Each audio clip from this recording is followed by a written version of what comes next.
Hello, I'm John. This is my Genestealer Patriarch conversion, and you're watching Wargames, Models, and Other Hobbies.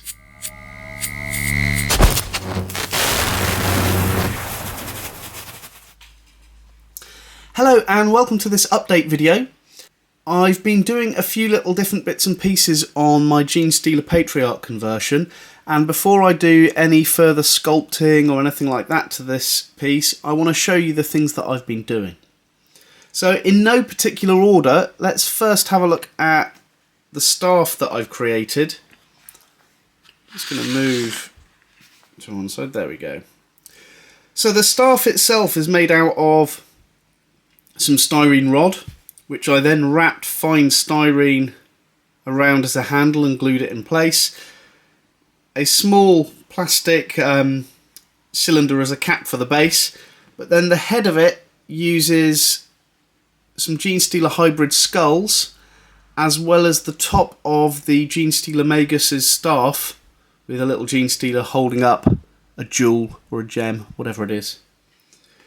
But yeah, that's the staff that I've created for the Patriarch conversion. Really happy with how it turned out. It's not overly complicated, but it's something slightly different. So looking at the Patriarch itself, did the previous video sculpting its belly and the lower detail. The next job for sculpting is going to be a little tail and then adjusting all of the spikes on the head and the back, which I'm going to change slightly. But something I have added is the Chalice, which came from 3rd edition Space Hulk.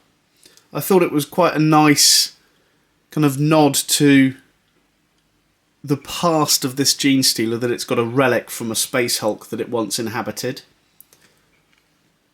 So yeah, added the Chalice, and next job for this is the resculpting.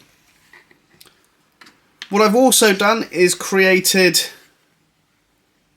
a custom base. You can see the super glue marks on my workspace.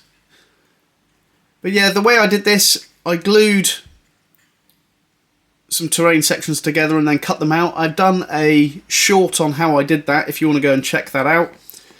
Since I've done the short, I've also glued on a styrene edge to all of this, so it sits nicely as a base in its own right. I don't need to stick onto a base or anything. So the next jobs that I've got to do on this, I've already talked about the sculpting on the Patriarch itself, but I want to finish the base, so I'm going to glue the chest in place so I can decide exactly where the Patriarch is going to sit. And then it's going to be a case of doing all of that sculpting and then any final little details before I get to the painting. Yeah, that's it for now. Stay tuned for the next video. If you want to see anything specific about the processes that I'm going through with this project, please drop a comment. But for now, my name's John, and you've been watching Wargames, Models, and Other Hobbies.